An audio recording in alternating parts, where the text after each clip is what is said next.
Hola, ¿qué tal? Gracias por darme la oportunidad de llegar hasta su casa. Mi nombre es Javier Risco y gracias por acompañarme esta noche para hacer un corte de caja de lo que ha sucedido en los últimos días, hacer un corte necesario también, y me da mucho gusto que esta noche me acompañe Luis Estrada, el director general de SPIN, es analista en temas internacionales, pero también se está metiendo en el tema de lo que es la conferencia matutina, cosa que me interesa mucho, de verdad. Luis Estrada, gracias por estar por acá. Gracias, Javier, ¿cómo estás? Gracias. Muy buenas noches. Y Adolfo Laborde, también lo conocen, es profesor investigador de la Universidad de Anáhuac. Gracias por estar esta noche por acá. ¿Cómo estás, Adolfo? Muy bien, gracias. Qué bueno. ¿Cómo han visto estos, cuántos llevamos? ¿75 días? 77. 77 días más o menos de esta cuarta transformación. Me interesa mucho su visión porque al final yo creo que sí, efectivamente, tiene un análisis muy serio de lo que sucede en este país, pero también como con una visión más internacional, con una visión como mucho más global. ¿Qué les ha parecido este inicio de gobierno Andrés Manuel López Obrador? No habíamos tenido la oportunidad de hablarlo. Si quieres te paso el balón a ti, Luis. Bueno, mira, primero que nada, creo que llama mucho la atención que el presidente Andrés Manuel López Obrador utilice esta herramienta de las conferencias de prensa diarias. Nadie en la historia ha utilizado, ni un jefe de Estado, ni un jefe de gobierno, hace una conferencia al día.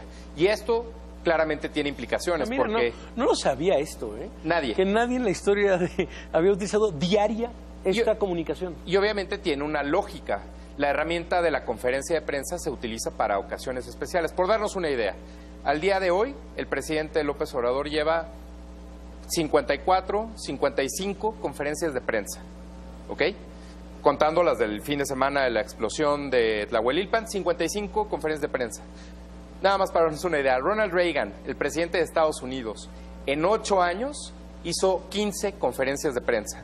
Barack Obama, en 8 años hizo 69 conferencias de prensa. López Obrador lleva ya casi alcanza en menos de 3 meses ese número. Y obviamente... Ojo, eso no significa que su única comunicación sea la matutina, ¿eh? No, sí es, y ahí voy, a eso voy. Porque la comunicación del gobierno está centrada en la conferencia. ¿A qué me refiero? Los total de tweets de la cuenta de comunicación social del gobierno, el 90% tiene el hashtag conferencia presidente.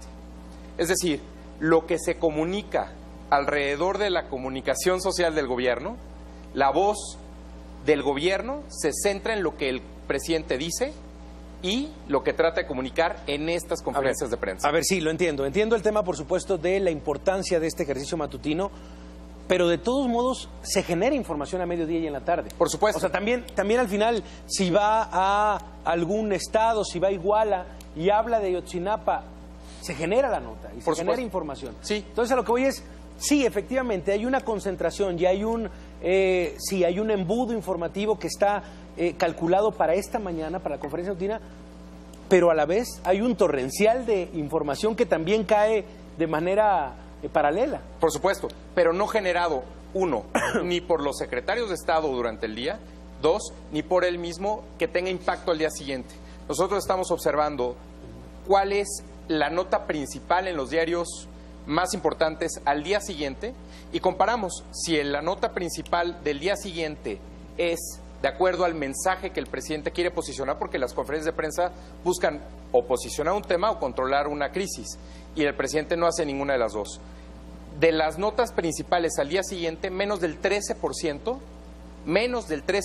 tiene que ver con el mensaje principal que el presidente da en su conferencia el día previo. Es decir, las preguntas después y todo lo que se genera de crisis, incluso no solucionadas durante el día, es el tema principal de los periódicos, no el mensaje que el presidente quiere posicionar, por una parte. Y por otra parte, esto que mencionas de las giras, especialmente, por ejemplo, los fines de semana, que es cuando el presidente sale, menos del 5% de las notas de las giras aparece el día siguiente.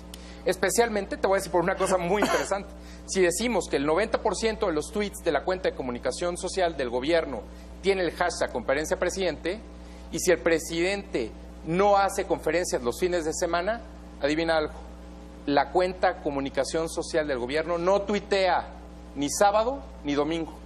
No hay ningún tuit.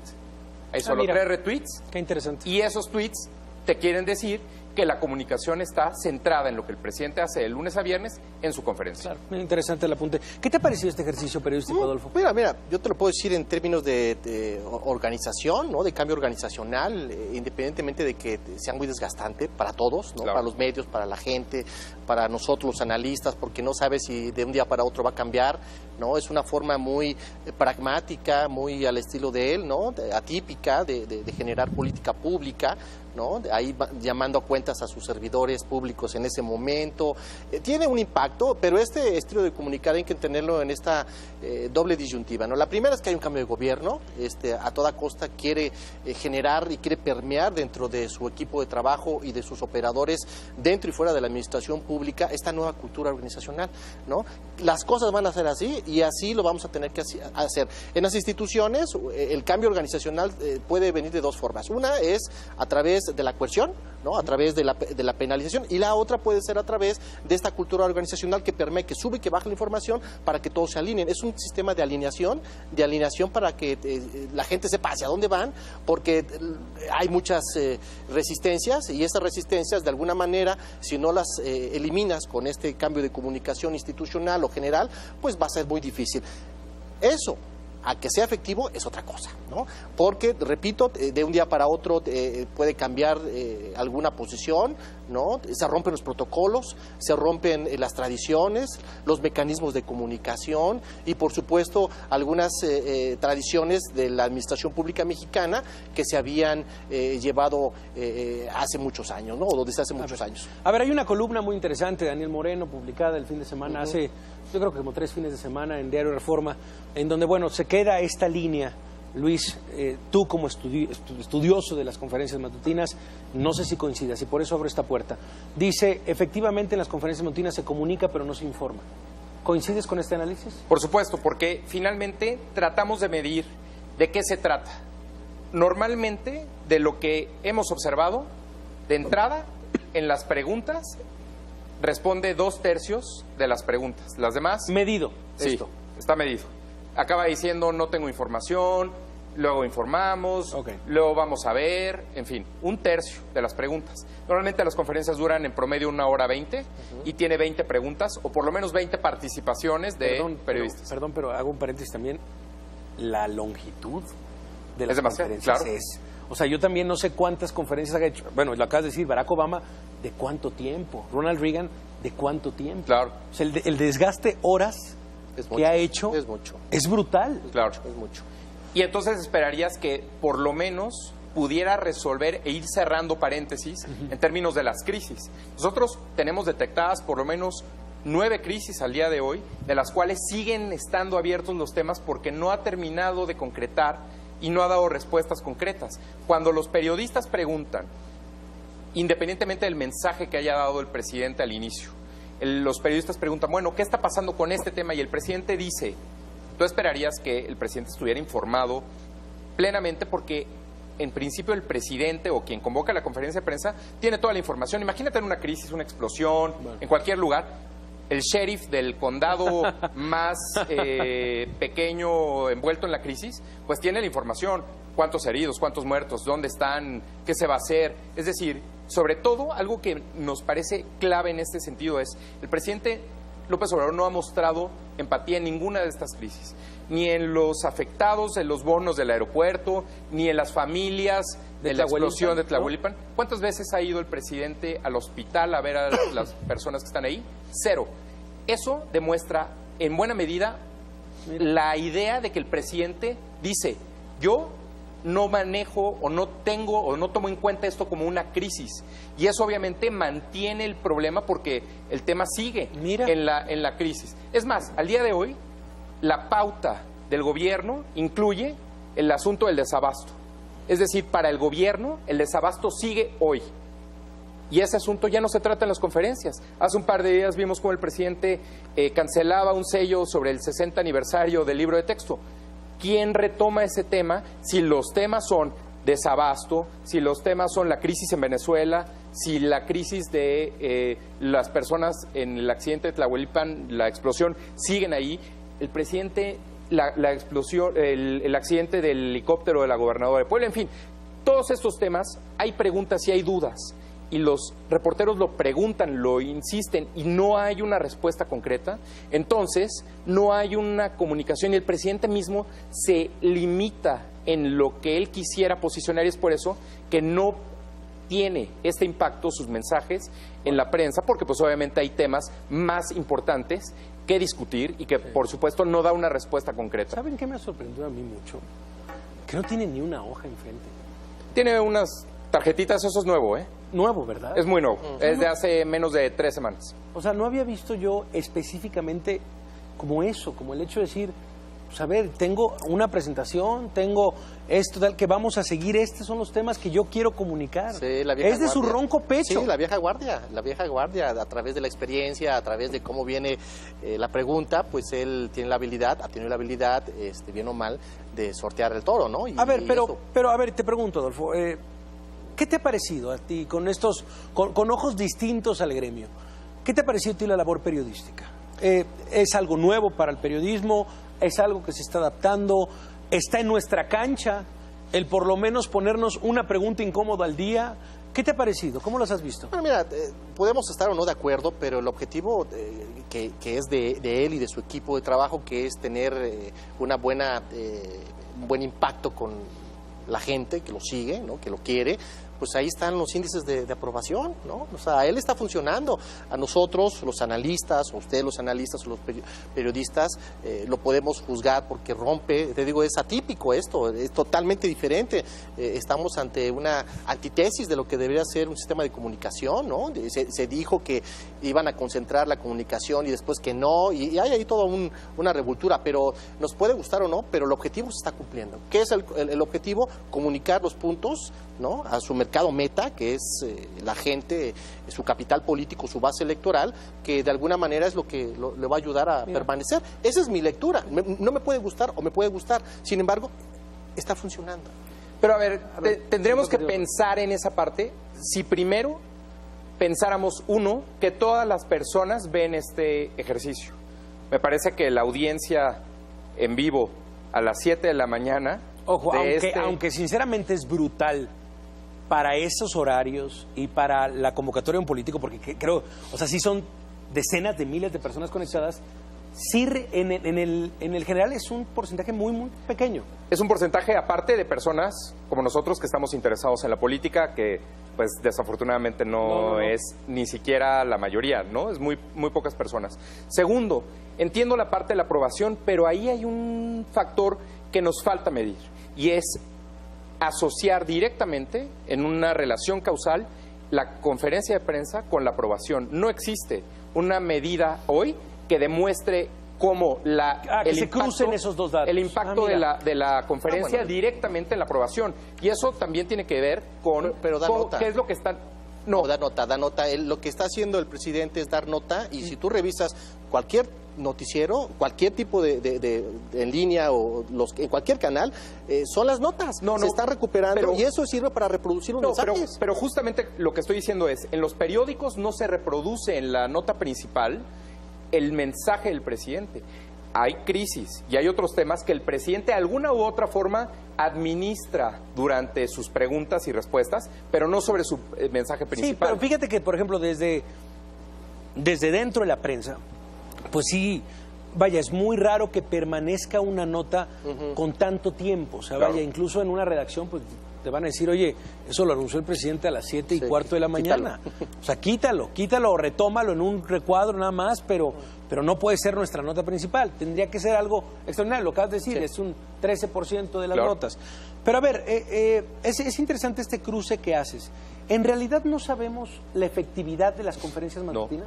No lo sabemos por varias razones. Primero, hay otros mecanismos. Uno de ellos, te diría, es el partidismo. En algunas encuestas, por ejemplo la de Consulta Roy Campos, pregunta si usted se vio afectado, por ejemplo, por el desabasto. Y cuando esa pregunta la cruzas por si votó por López Obrador o no votó por López Obrador, las diferencias son estadísticamente significativas. Es decir, si dices que votaste por López Obrador, no te afectó. Y si dices que no votaste por López Obrador, sí te afectó. Diferencia estadísticamente significativa, eso no puede pasar.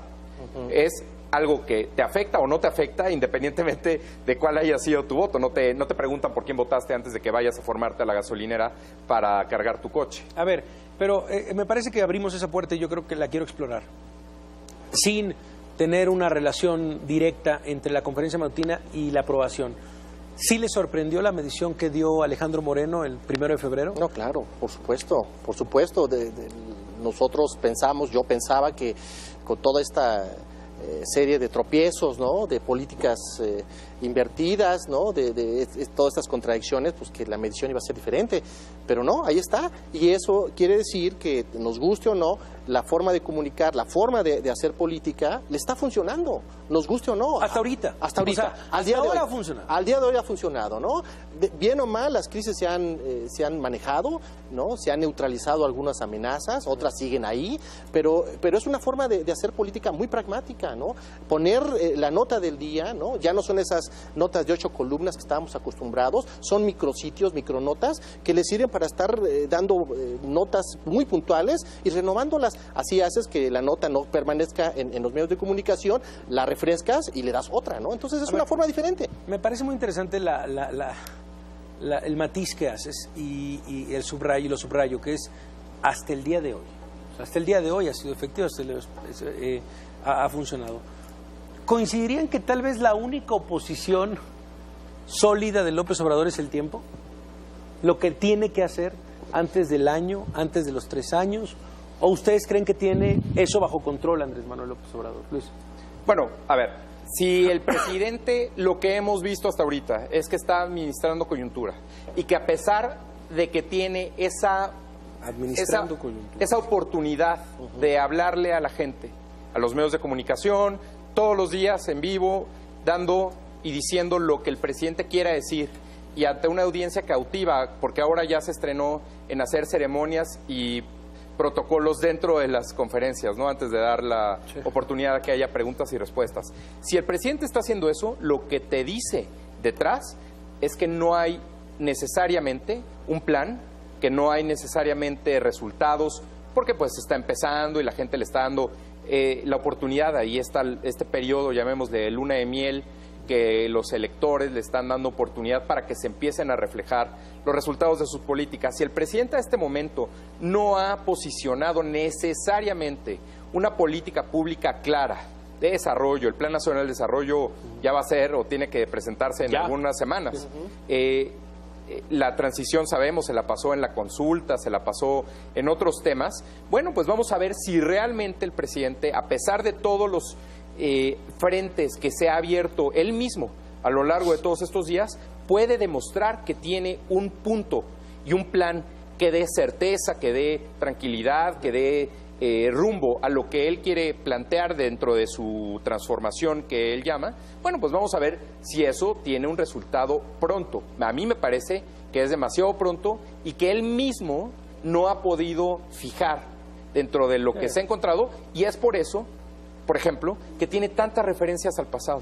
Cuando nosotros observamos y medimos cuántas veces ha dicho o ha mencionado a los presidentes, por ejemplo, al presidente Salinas, al presidente Calderón, al presidente Fox, las veces que los ha mencionado, por supuesto el presidente Juárez es el que lleva la delantera, lo ha mencionado más de 20 veces, a los presidentes los ha mencionado 3 veces a Fox, 13 veces a Fox, a Calderón, 10 veces a Peña, 9 veces a Cedillo, en fin. Todo esto lo que te está diciendo es, cada vez que el presidente se encuentra ante una disyuntiva de decir, ¿cómo vamos a resolver un problema?, lo que practica en estas respuestas en las conferencias es regresar a decir, no, lo que pasa es que cuando nosotros encontramos esto y lo que pasaba antes, en el neoliberalismo, en la época, etcétera, creo que ahí te va diciendo muy bien cuál es la narrativa, no solo de las conferencias, no solo de una mismo, posición de gobierno, sino de lo que él tiene a su favor y a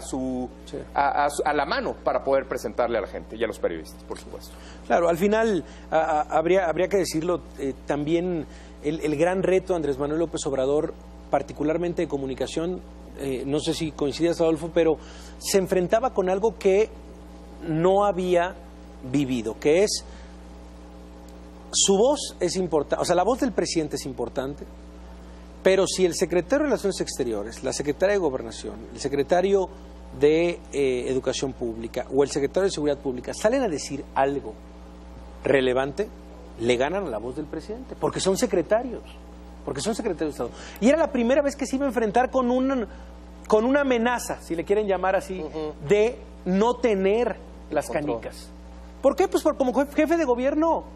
Sí. A ver, lo que dice el jefe de gobierno. Nadie se acuerda de lo que dice un secretario de salud local. Nadie se acuerda de lo que dice un secretario de Seguridad Pública local. Pero sí la gente se acuerda si sale mañana a decir Marcelo Ebrard, rompemos relaciones con Trump. Portada de todos los diarios. Y acapara. Por primera vez está enfrentando, y creo que lo está resolviendo bastante hábil. O sea, está haciendo suyas incluso las voces de otros secretarios.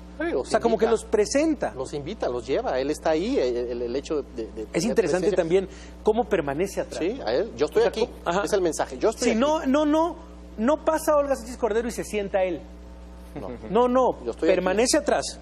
Hay mucho significado de eso. Repito, es una forma de alineación, ¿no? O sea, quieras o no, no sabemos qué les dice antes de entrar, ¿verdad? O si los cita una hora antes y les da línea, o los adoctrina, ¿no? No sabemos eso. Es probable que haya cierto tipo de líneas de acción, pero el hecho de que él esté ahí, pues manda un mensaje poderosísimo, ¿no? Aquí estoy. Y sobre todo ahí me parece los mensajes que pueden acabar diciendo los secretarios. Llama la atención que pasaron más de 70 días para que el secretario de Hacienda pudiera hablar en una de estas conferencias, a pesar de todos los problemas que se han presentado o todos los temas que se han relacionado con la Secretaría de Hacienda desde el minuto 1 con los bonos del aeropuerto para que el secretario de Hacienda hablara. Pasaron más de 70 días y habló sobre un tema de las pensiones del ISSSTE y del IMSS. 70 días. Hay secretarios que han ido varias veces y no hablan. ¿En serio? ¿Lo tienes medido? Claro, están en la Secretaría de Cultura, que todavía no ha ido ni siquiera a sentarse, la Secretaría de Semarnat, que también nunca ha ido, y la Secretaría de Economía, que ha ido varias veces y no ha hablado. No ha hablado. Mira, entonces, qué fenómeno, ¿eh? Bueno, peor aún, el secretario de la SEDATU, Román Meyer, su debut fue al día 73 y lo que hizo fue pararse y decir, mi antecesora ganaba más que yo. Eso es todo lo que ha dicho el secretario de SEDATU en más de 70 días del gobierno. Ahí te está diciendo, no solo eso, fíjate, durante las crisis, lo que tenemos nosotros medido, que arranca la crisis de desabasto, la primera semana operativa de enero, que es a partir del 7 de enero, al 21 de enero, es decir, en 2 semanas, Rocío Nale, secretaria de Energía, cuando estás en pleno desabasto en varias ciudades del país, habló el mismo número de veces, o sea, una, que el nieto de Emiliano Zapata, porque es el año de Emiliano Zapata. Sí, claro, sí. Cuando el presidente está administrando, repito, la coyuntura y está minimizando las crisis, haciendo a un lado a las víctimas, mostrando cero empatía, esto es un problema, porque eventualmente el tema no se va. No porque el presidente no hable del tema, deja de ser algo que se discuta en la opinión pública y en los medios de comunicación. Es muy, muy interesante. De verdad, este matiz también. El tema, por ejemplo, Adolfo, la verdad es que son tantos frentes los que abre. Muchísimos. O sea, por ejemplo, en tema de negocios, en tema de finanzas, en temas sociales, ¿cuáles te han llamado la atención? O sea, ¿qué habrá qué temas? Bueno, en el tema de negocios, por supuesto, no hay una definición, ¿no? No hay una política industrial definida, por ejemplo, ¿no? Ahí hay un pronunciamiento de lo que pasa debido al desabasto, ¿no? O a los bloqueos de estos trabajadores y estos maestros en Michoacán, ¿no? Entonces, ahí me parece que son temas de coyuntura, son temas de bote pronto, pero no se ha fijado, me parece, una postura específica, ¿no? De decir, si no va a haber neoliberalismo, entonces, ¿qué vamos a hacer? ¿No? Pero es contradictorio porque se dice que somos amantes del libre comercio y que México va a seguir participando en esta red de 3 acuerdos con 50 países y mientras tanto se critica el neoliberalismo, ¿no? Como que no se ha entendido muy bien que el neoliberalismo va más allá de un acuerdo de libre comercio o a través de enriquecer a un grupo pequeño. Es otra forma, es otra interpretación. Eso me ha llamado la atención, me ha llamado también la atención que en temas técnicos no se mete, o sea, se mete en temas muy puntiagudos políticamente hablando, Comisión Federal, por ejemplo, Pemex, que a todo el mundo le pega, ¿no? Pero temas así mucho más específicos de qué metodologías vamos a traer para poder implementar está la capacidad instalada de las refinerías? No. ¿A quién le vamos a comprar? Bueno, uno le ha ¿no? pedido proyecto ejecutivo del Tren Maya. ¿No? Entonces, Algo, ¿no? No.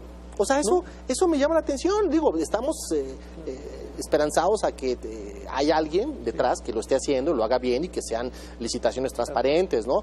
Pero me parece que, repito, eso es parte de la nueva tradición, la nueva cultura que rompe con lo que teníamos, y ese es el mensaje, ¿no? Romper con lo que está para poder empezar a generar una nueva línea de acción en todos los sentidos. Claro. Vamos a ir a una pausa, pero al regresar rápidamente, va a ser muy corto el siguiente bloque, pero sí me interesa hablar de Venezuela rápidamente, de la postura de México frente a Venezuela. Vamos a ir a una pausa, regresamos, seguimos aquí en La Nota Dura.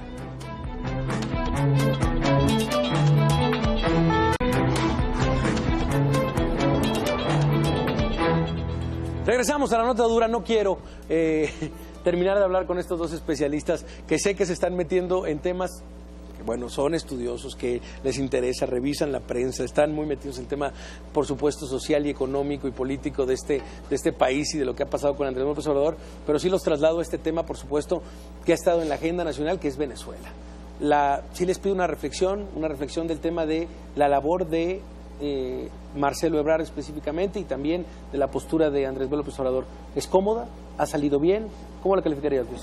Bueno, creo que todavía está por verse, ¿no? El asunto es, el presidente desde campaña y ahora ya en gobierno ha mencionado que es no meterse, dejar que cada quien resuelva sus asuntos, pero se contradice porque aduce a la Constitución permanentemente, pero la propia Constitución tiene algunos temas en específico de derechos humanos que esperarías que algunas organizaciones y otros grupos en México quisieran una postura mucho más firme a favor o en contra de alguno de los temas que se están discutiendo en Venezuela.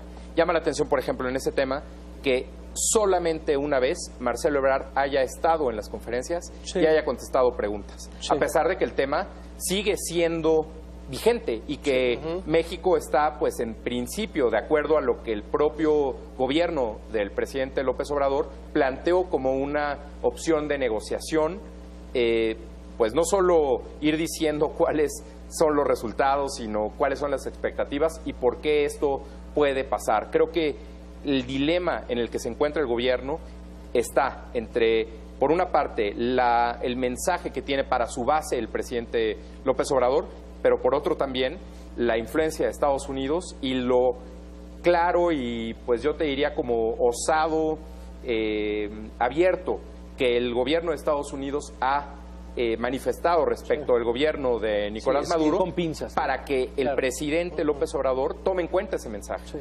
Me parece que eso puede causar en algún momento alguna complicación que no está necesariamente planeada o planteada dentro de la política exterior del gobierno mexicano. Adolfo. Tengo otra interpretación. Me parece que en efecto hay el artículo 89, fracción 10 lo establece muy bien, bases, principios y fundamentos. Tenemos que entender cuáles son los intereses nacionales y que esos intereses nacionales se proyectan en tres niveles, el nivel local, el nivel regional y el nivel global. Estamos jugando con el nivel regional en este momento. ¿Por qué?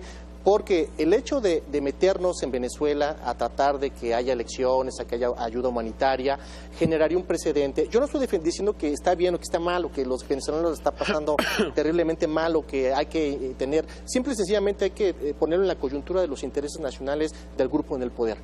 Si algo llega a pasar en el futuro, ante alguna reacción política, pública, económica, que afecta a algún grupo en México, interno o externo, lógicamente México va a apelar a la fracción 89, artículo 89, fracción 10, autodeterminación, no intervención y soberanía. Yo creo que nos estamos curando en salud, ¿no? Porque van a venir problemas. Sí, a ver, no voy a poner un precedente de intervención. Yo me metí, ¿no? Imagínate que el día de mañana algún inversionista de cualquier parte le pida a su gobierno cuál es la labor de los gobiernos, defender los intereses de sus nacionales en el extranjero. Y si es un interés económico, lógicamente, pues, ¿qué cara vamos a dar, ¿no? En el hecho de decir, tenían razón, ¿no? Entonces, en ese sentido, el principio de no intervención cobra validez. No estoy diciendo que esté bien o que esté mal, hay que entender cuál es el funcionamiento y la estructura y el planteamiento de los intereses nacionales de este grupo y de los grupos económicos, que en su momento, me imagino, va a haber un relevo de poder económico en los intereses, en los clubes, ¿no? de empresarios, que lógicamente los que están no les va a gustar, ¿no? Y eso puede alterar el orden económico en el terreno regional o global, y eso pues lógicamente tendrá implicaciones diplomáticas para nuestro país. ¿Se están curando en salud? Me parece que sí.